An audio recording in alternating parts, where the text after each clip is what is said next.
두 번째 파트인 화장품 성분학에 대해서 살펴보는 시간을 갖도록 하겠습니다. 자, 화장품이라는 거는 수성 원료, 유성 원료, 그리고 계면활성제가 있고요. 거기에다가 플러스 어떤 첨가제를 넣냐에 따라서 화장품의 특징이 생긴다라고 생각을 하시면 됩니다. 자, 수성 원료, 물이 있고요. 유성 원료, 기름이 들어가야 돼요. 그리고 물과 기름을 잘 섞어줄 수 있는 계면 활성제가 필요하고, 거기에 플러스 어떤 유효 성분을 넣는지, 그 다음에 어떤 사용성을 줄 건지, 거기에 따라서 첨가제를 추가한다. 요렇게 이해를 하시면 될 것 같습니다. 자, 그러면 저희가 요렇게 나와 있는 것처럼 수성 원료가 뭔지, 유성 원료가 뭔지 요런 것들을 가볍게 살펴볼 건데요.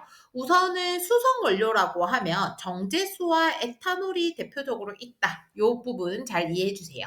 정제수라는 거는 물이죠. 물. 물 중에서 어떤 물? 미생물이 하나도 없는 아주 깨끗한 맑은 정수물을 이야기를 하는 거거든요.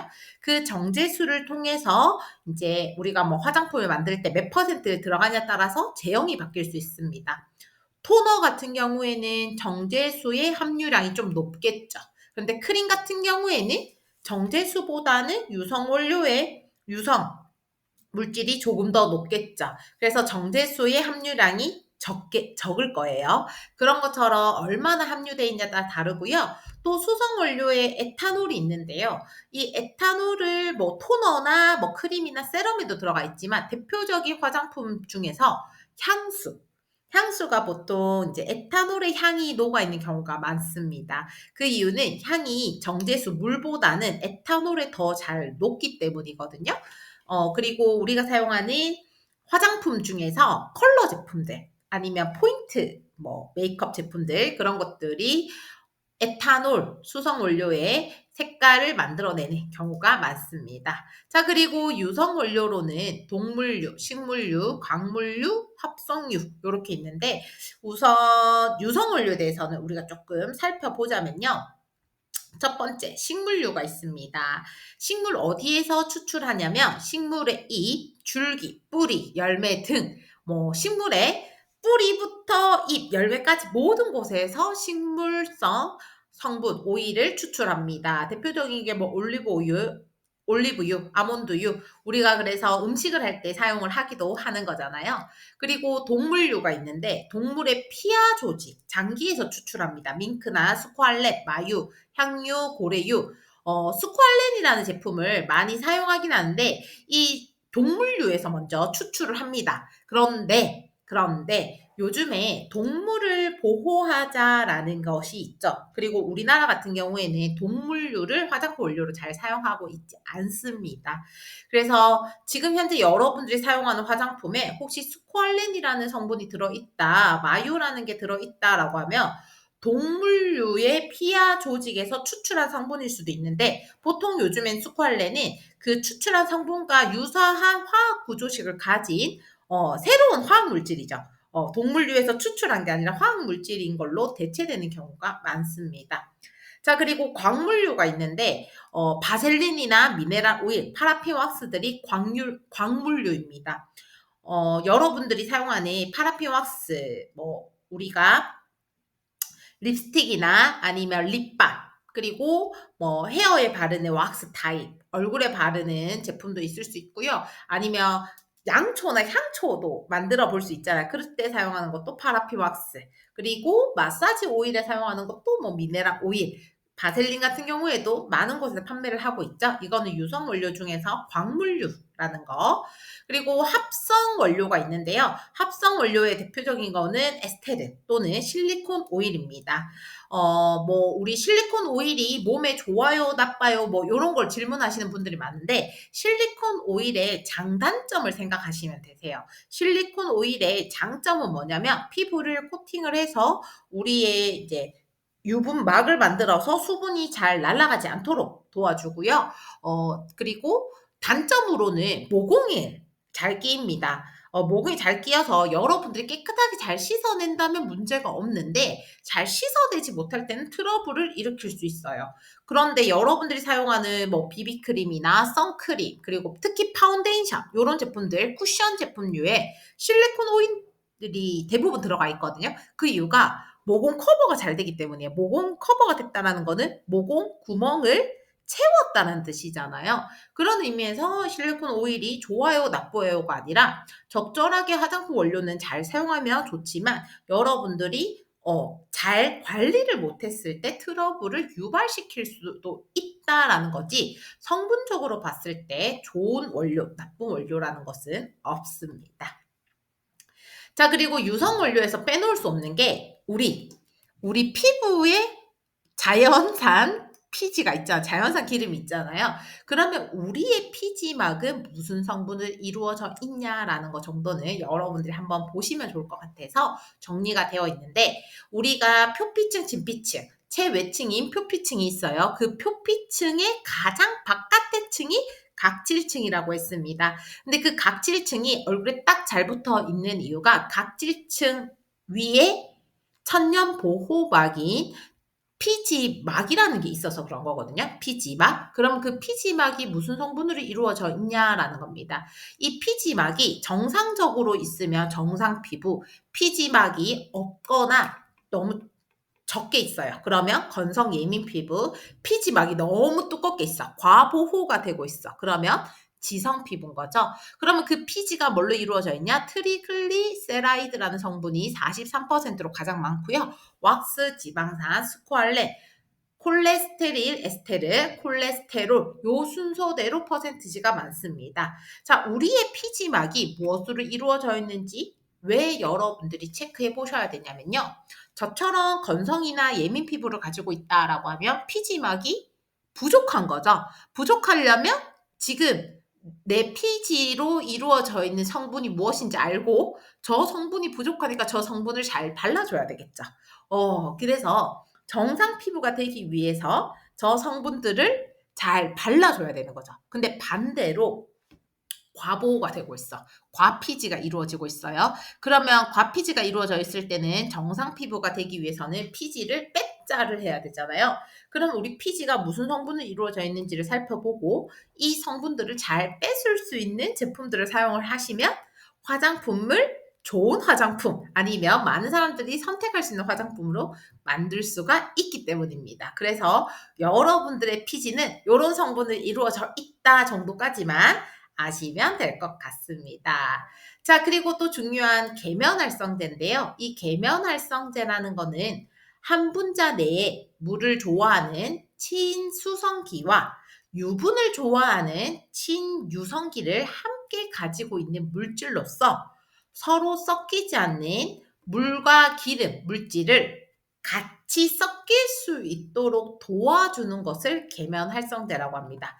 물과 기름은 섞이지가 않아요. 근데 이렇게 막 비등비등하게 그래서 물과 기름이 막 분리가 되어 있잖아요. 비등비등한데 계면활성제가 들어가서 짝 요렇게 둘이 합칠 수 있게 도와주는 겁니다.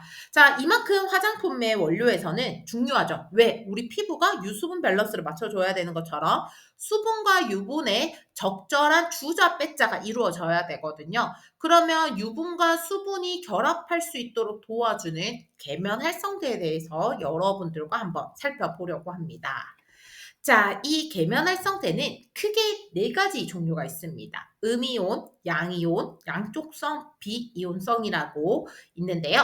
자, 우선은 첫 번째, 음이온입니다. 음이온이라는 거는 세정력이 강력합니다. 그만큼 거품이 많이 일어난다. 기포 형성 작용이 우수하다라는 겁니다. 그래서 적용 제품이 보통 씻어내는 제품이에요. 클렌저나 샴푸. 왜? 세정력, 우리를 청결한 데 도와주는 계면활성제가 음이온이기 때문입니다. 자, 그리고 마이너스 전자가 아니라 플러스 양이온 계면활성제는요. 살균이나 소독 작용, 정전기 발생을 억제합니다. 그래서 린스, 우리 막 정전기 모발들의 정전기가 일어났을 때 사용하는 게 헤어 트리트먼트라 린스 같은 걸 사용하잖아요. 요거는 양이온성입니다. 이 말은 뭐죠? 양이온이라는 거는 거품을 기포 형성이 일어나지 않습니다. 자, 그리고 양쪽성이 있는데요. 세정작용은 있어요. 양이온은 아예 세정작용이 없는데 양쪽성은 세정작용이 있습니다. 그런데 피부에 자극이 적어요. 마이너스와 플러스를 모두 가지고 있기 때문에 피부에 자극이 적은 편입니다. 그래서 저작 샴푸나 베이비 샴푸에 양쪽성이 들어갑니다. 자, 그리고 마지막으로 비이온인데요. 비이온이라는 건 이온화되지 않는다라는 거거든요. 요거는 물과 관련되지 않은 제품, 화장품류에 많이 들어가 있습니다. 보시면 음이온, 양이온, 양쪽성은 어쨌든 씻어내야 돼요. 기포가 많이 형성하는 것도 있고 기포가 형성하지 않는 것도 있고 양쪽성 같은 경우에는 기포가 조금 잔잔하게 일어나거든요. 근데 비이온성은요. 기포가 일어나지 않습니다. 그래서 적용 제품이 크림의 유화제, 화장수와 향수의 가용화제, 그 다음에 클렌저의 세정제라고 되어 있어서 이 클렌저의 세정제는 뭐냐면 뭐 클렌징 밀크나 클렌징 겔 이렇게 우리가 물에 의해서 거품을 일으키지 않는 일어나지 않는 그런 것들이 비이온성 계면 활성제를 활용하는 대표적인 화장품 제품들 분류되는 제품들입니다. 자, 그러면서 우리 한번 살펴보자면 그런 분들이 있어요. 우리가 뭐 예를 들면 신발을 씻을 때 샴푸로 씻는 게 더 좋아요. 막 아니면 린스로 빨래를 하는 게 더 좋아요. 이런 질문을 제가 예전에 한번 받은 적이 있거든요. 그랬을 때 어떤 계면 활성제를 사용하는지를 보시면 되세요. 예를 들면 세정력, 깨끗하게 청결력이 좀 돼야 돼. 내 신발에 막 흙먼지가 묻었어. 좀 그러면 샴푸를 이용해서 만약 세제가 없다라는 가정하에 화장품으로 씻어야 된다는 가정하에요. 당연히 세제가 더 좋겠죠. 그리고 세제는 보통 음이온을 많이 씁니다. 근데 그게 아니라 샴푸와 린스가 있을 때 뭐 우리 군대에서 운동화를 씻어야 된다 할 때 뭐 샴푸로 해도 돼요? 뭐 이런 질문을 하시더라고요. 그러면 이제 좀 더러워진 것을 깨끗하게 만든다. 세정력이 우수해야 되는 거는 당연히 기포 형성을 많이 만들어내는 샴푸가 더 맞을 거고요. 그렇지만 린스는 살균이나 소독 작용을 한대요. 살균이 대표적으로 적용되는 게 곰팡이. 우리 곰팡이에 의해서 얼룩이 질 때가 있잖아요. 그럴 때는 오히려 린스나 컨디셔너리 더 적용이 좋다라는 거죠. 그런 것처럼 여러분들이 계면활성제를 알고 나면 내 피부에는 어떤 계면활성제가 더 잘 맞는지를 알 수가 있게 됩니다. 예를 들게요. 피지가 많아. 그러면 빼자가 많이 이루어져야 되겠죠. 그러면 결론적으로는 음이온 계면활성제를 가지고 있는 클렌저를 사용하시는 게 좋고요. 저처럼 피부가 조금 예민하거나 제가 아까 전에 어 수업 때 뭐라고 이야기를 했냐면 저는 이제 클렌징을 할 때 저자극성을 많이 쓰거든요. 그러니까 거품이 잘 일어나지 않는 씻고 나서도 얼굴이 촉촉한 그런 폼 클렌징을 쓰는데 양쪽성 계면활성제가 들어가 있는 폼 클렌징을 쓰는 거죠. 그런데 그거조차도 예민해서 오히려 비이온성 클렌저를 사용합니다. 거품이 일어나지 않는. 그냥 씻지 않고 닦아내도 되지만 그냥 저는 물로 씻기는 하지만 어쨌든 물로 씻었을 때 거품이 일어나지 않는 비이온성 계면활성제를 쓰는 거죠. 그 이유는 제가 건성이고 예민성 피부를 가지고 있기 때문에 빼자가 많이 이루어지지 않아도 되는 거예요. 뺏지 않아도 제가 보유하고 있는 피지 자체가 적기 때문이라는 거죠. 그런 것처럼 여러분들의 피부 타입에 맞게끔 계면 활성제에 대해서 조금 이해를 하고 계시면 좋을 것 같습니다. 자, 그리고요. 첨가제에 대해서 살펴볼 건데 이 첨가제라는 거는 활성 성분이다라고 생각을 하시면 됩니다. 그래서 조금 많이 우리가 화장품에 많이 들어가 있는 기미 노화 피부에 좀 많이 사용하는 걸 하자면 비타민 A, 비타민 A, 비타민 E 요렇게 있는데 이 비타민 A 중에서 프로라는 단어가 붙으면 베타카로틴이라는 겁니다. 이 베타카로틴은 지용성 상피 보호에 사용을 하고요. 황산화 효과가 있습니다. 그리고 레티놀 A는 안정화시킨 레티닐 팔미테이트로 대체해서 많이 사용합니다. 이 비타민 A 레티놀이라는 성분은 약국에 가시거나 병원에서 처방받는 성분인데 화장품에 사용을 할 때는 이 비타민 A가 조금 불안정해요. 불안정하다라는 거는 우리가 화장품의 4대 요소라는 걸 배웠잖아요. 물질적으로 안정해야지 우리 인체에 미친 영향이 안전하고 그다음 뭐 사용성과 유효성이 있었는데 이 레티놀 A라는 거, 레티놀 비타민 A라는 거는 기능이 좋은 건 알아요. 그런데 불안정하다라는 거죠. 불안정하면 안전하지 않으니까 안정화시킨 성분이 레티니 팔미테이트라는 겁니다. 그래서 여러분들이 사용하는 혹시 화장품 중에서 이 제품을 사용하면 노화 피부에 좋아요라고 설명드렸던 제품이라면 보통 레티니 팔미테이트가 거의 다 들어가 있다라는 거 여러분들 화장품도 한번 체크해 보시면 좋을 것 같습니다. 자, 그리고 비타민 E 토코페롤을 또 안정화시킨 게 토코페릴 아세테이트입니다. 그래서 안정화시켰다라는 거는 우리 피부에 화장품이라는 건 아침 저녁으로 매일 바르고 뭐 짧게는 한 가지 제품을 뭐 3개월에서 길게는 뭐 10년 동안 똑같은 제품 쓰시는 분들 많잖아요. 그렇게 꾸준히 써도 문제가 없고 잘 유지할 수 있도록 하려면 내성이 생겨야 되지 않기 때문에 물질이 안정화되어 있어야 된다라는 겁니다. 그래서 우리 약국 같은 데 가셔서 레티노 A나 그다음에 토코페롤을 그냥 이를 안정화시킨 대체 성분이 아니라 그냥 이 본연의 성분을 이 들어가 있는 연고 같은 거를 구매해 오셔서 바르시는 분들이 계시더라고요.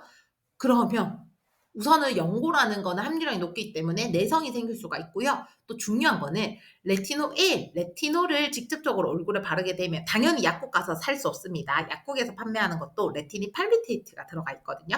근데 레티놀이라는 거는 보통 의사의 처방전이 있어야 됩니다. 그만큼 사용 방법에 대해서 조금 관리가 필요한 성분이고요. 토코페롤도 마찬가지입니다.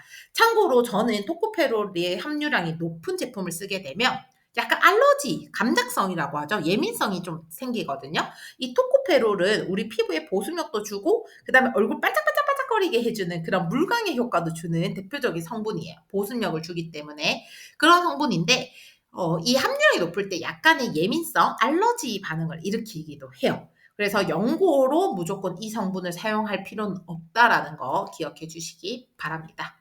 자, 그리고 첨가제에 뭐 지성 여드름에 많이 쓰는 거는 위치아젤 추출물, 레몬 추출물, 황금 추출물, 쇠뜨기 추출물, 솔잎 추출물, 자작나무 추출물, 회양 추출물 요렇게 있는데요.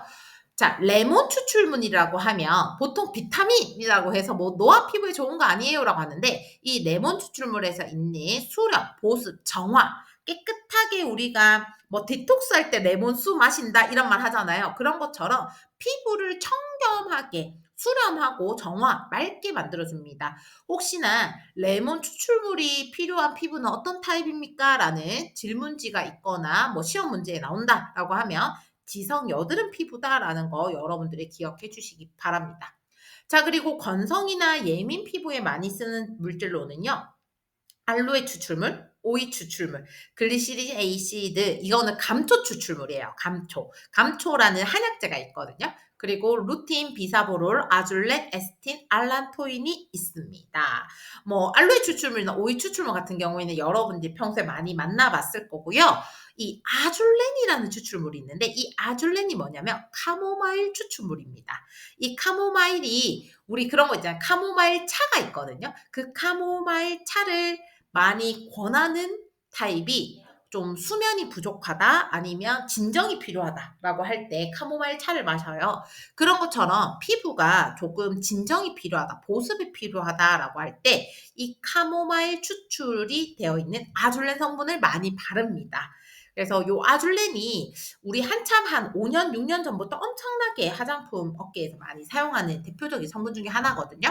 그래서 여러분들이 아줄렌이다라고 하면 카모마일이다라는 아줄렌이 카모마일의 추출물이다라는 거 바로 연결해서 기억을 해주시면 좋을 것 같습니다.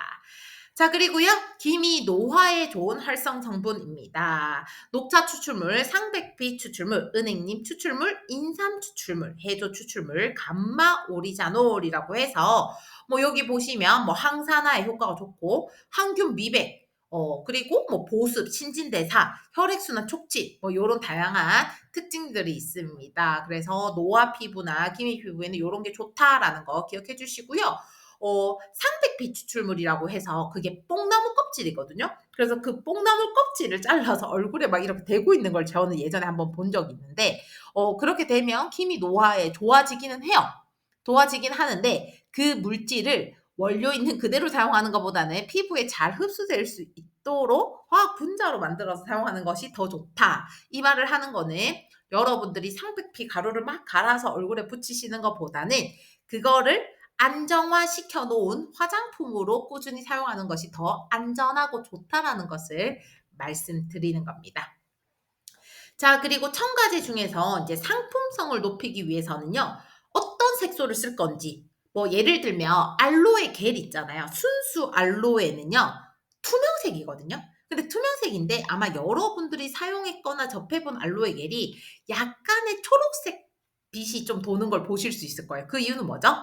제품의 상품성을 높이기 위한 첨가제를 넣은 거죠. 어떤 초록빛 나는 약간 싱그러운 느낌 나는 그렇게 한 거고요. 그다음에 뭐 점도 조절을 내도 막 물 제형으로 만들 수도 있고 아니면 제형을 끈적이게도 만들 수 있고 그런 것도 점도 조절대를 넣는 겁니다.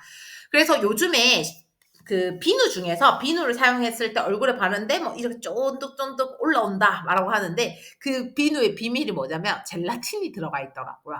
젤라틴이 보통 우리가 젤리나 뭐 요런 양갱 같은 거 할 때 사용을 하는 거거든요. 그래 인체에 미친 영향은 무해하죠.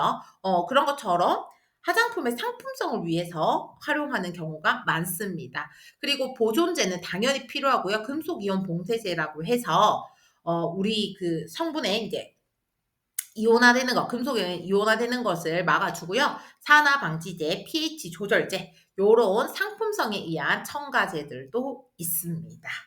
자, 여기까지 여러분들과 함께 맞춤형 화장품 상담 전문가 과정에 대한 교육을 저와 함께 진행을 했는데요.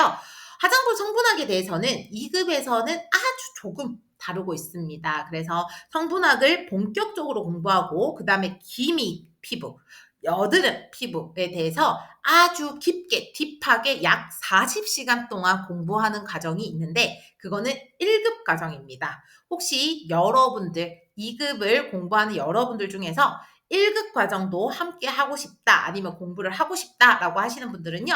항상 코슈아트 아카데미를 검색해 주시거나 인스타그램에 코슈아트라고 하면 제가 나옵니다. 제가 나오니까 인스타에 무료 강의, 유료 강의 이런 정보들이 많거든요. 그런 정보들을 보시고 여러분들께서 앞으로 협회 활동에 아니면 화장품 전문가로서 활동할 수 있도록 더욱더 도와주는 멘토 교수가 되도록 하겠습니다. 자, 지금까지 아주 긴 시간 저와 함께 달려오셨는데요. 지금까지 열심히 들어주셔서 감사하고요. 제가 꼭 기억하세요 아니면 요거를 기억하세요라고 한 번 더 찝어줬던 부분이 있습니다. 그 찝어준 거는 당연히 자격증 시험에 그 문제가 나오기 때문에 찝어드린 거거든요. 그래서 여러분들께서 그 포인트들을 잘 찝어서 공부를 하시고 한 두세 번 반복해서 영상을 시청해 주시면 더욱더 좋을 것 같습니다. 자, 이상 저는 여기에서 수업을 마치도록 하겠습니다. 수고하셨습니다. 감사합니다.